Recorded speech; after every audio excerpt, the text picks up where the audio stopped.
Maybe start with the obvious question of how long was this project sort of percolating in your head? How long did it take to develop and actually get it? A really long time. Yeah. It was a story I couldn't quite crack. I mean, it felt to me like the place you always want to be. I think is the place nobody else is, and it felt like this was a story that hadn't been told in a really long time. I mean, there's the obvious. There's the Disney version, but it's a Disney version. I think it's an adventure. It's a bit of a cartoon, in a good way. But the reality of this world had never really been explored. And so Robert and I read everything we could get our hands on about them, about the world they lived in. We read a lot of social histories that really had nothing to do with them, just to understand where they came from, which then really made it clear that we had no idea what this was about. And I don't know that anybody has any real idea of what this was about, if what you're basing it on are the movies you've seen. So we read, we played with different versions of the story. We sold the show almost 3 years ago. So it's been a very long throw. It's exciting now to be able to finally show it to people. That you start to forget that we're actually not making this for ourselves, that there's people out there that are going to watch it. So at the panel, there was the guidelines about no pirates and execs. Are there other cliches you guys are staying away from, like walking the plank, swathing decks? All of them. Religiously. Some of it, cliche is cliche because there's some truth to it, but I think we really wanted to root the audience in the feeling of this is reality. This is a reality that it's a story about people who wake up in the morning and realize they have to go fight a whole bunch of people to make the money that they're going to need to live, and that it's work. That's a version of this I've never seen before. And so in order to do that, I think you have to strip it all away. You have to strip away all of the clues that I think an audience starts to be keyed to, I guess, that you're in the world that you expect it to be. You're in the Pirates of the Caribbean, Errol Flynn, Johnny Depp world. And so some of it, like I said, some of it comes back in, but I think we're really trying to strip it all down, and hopefully the audience will feel like you're seeing something. You say taking away the elements of the more cartoonish image of pirates for this, but also in your research of the era of that lifestyle, did you find something that hadn't really been explored yet in film or television that you really thought could make this stand out even more, or something you thought was unique? A lot. I mean, it was really it was the process of doing the research was really eye-opening for us. You don't realize the story I'd always been told, or always had seen, was that these guys are, that they're bloodthirsty, that the violence is the attraction to it. And when you start to think about it, the violence is actually exactly what they don't want. If they want the stuff, then what they want is to make you afraid of the violence so that you will give up your stuff without having to fight and damage it. That's cool. Now we're talking about branding. We're talking about how these guys were able to create a narrative that was self-serving, but that put it this way, that the narrative they've created looks a lot more like the movies you've seen than the reality of what they were living in. And that was just a component of it. I mean, there's so much about it that politically, in every direction, felt like a show. It felt like the shows that are the reasons why I want to make TV, Deadwood, and Sopranos, and The Wire. It just felt like a place where the office politics of it were fascinating enough to carry a story.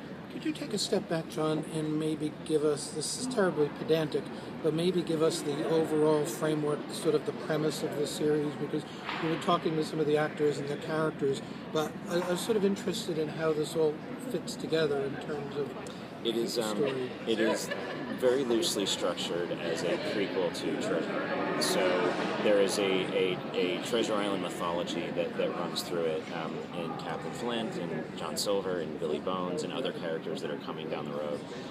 So that's our through. At the same time, it is taking place in a historically true, real, I guess, place in Nassau, where England left, where there was no flag, there was no law, and these people had to figure out how to make it work on their own. And so there are historical characters that are a part of it, in Charles Vane and Aunt Bonnie and Jack Rackham and Benjamin Hornigold, and so that's a component of this place.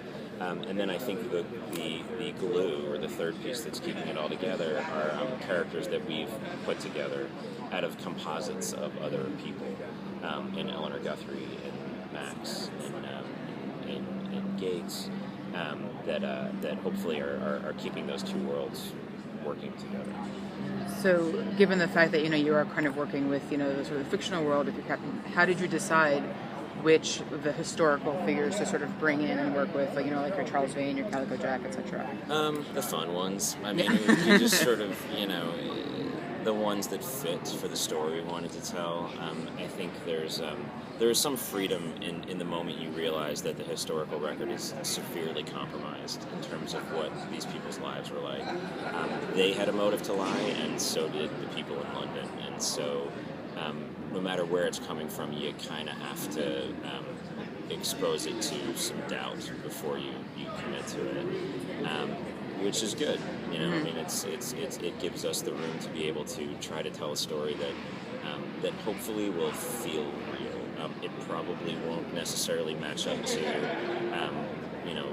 the textbook about what happened, but I think we would probably argue that the textbook is already a narrative, that somebody with an agenda at some point a long time ago put together. So. At the end of the day, as long as it feels real, as long as people feel like they're human beings that are experiencing this, I think that's where we feel like we're in a safe place. Do you have to create a sort of a hierarchy within the show so that there are certain captains that have a specific purpose, but they're vying against each other for various reasons, or trying to kill each other off, or competing? Because I would think you sort of start with the captains and sort of work your way down in a way, don't you?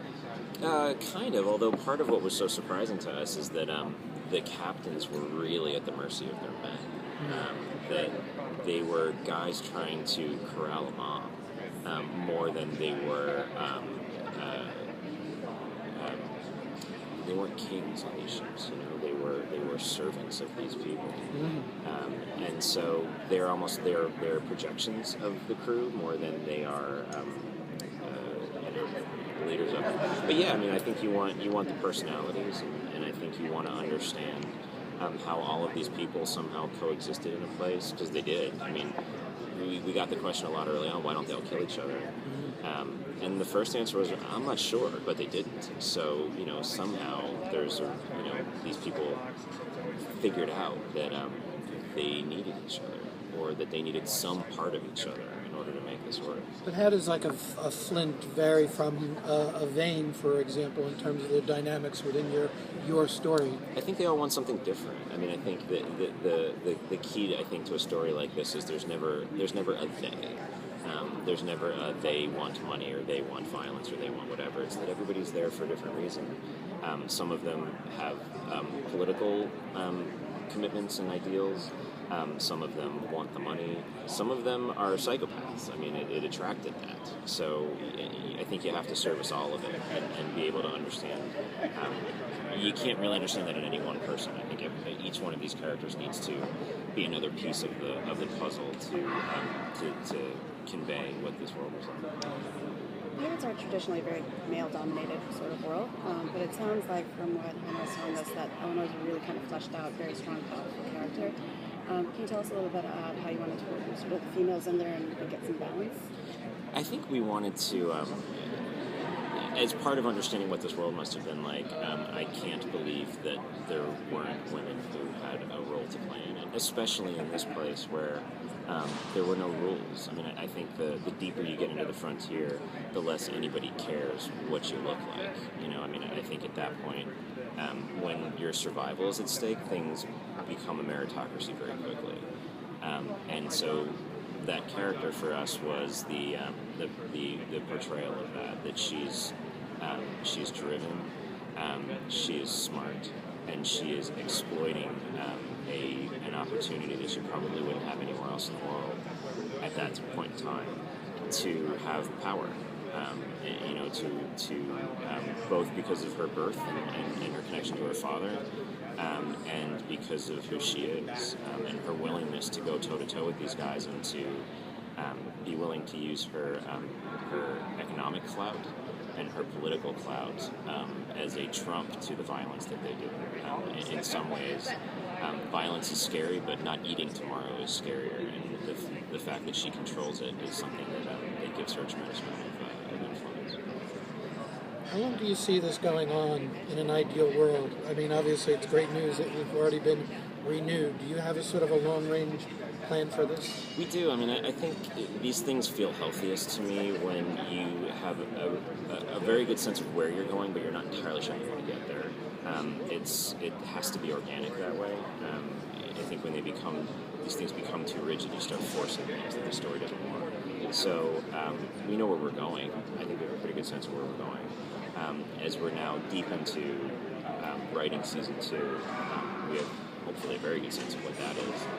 But yeah, hopefully the show will be around for a long time. And I think there's so much story to get through. There's so much stuff about this world that's still exciting to us and still surprising. That you just hope you have an opportunity to get half of it across.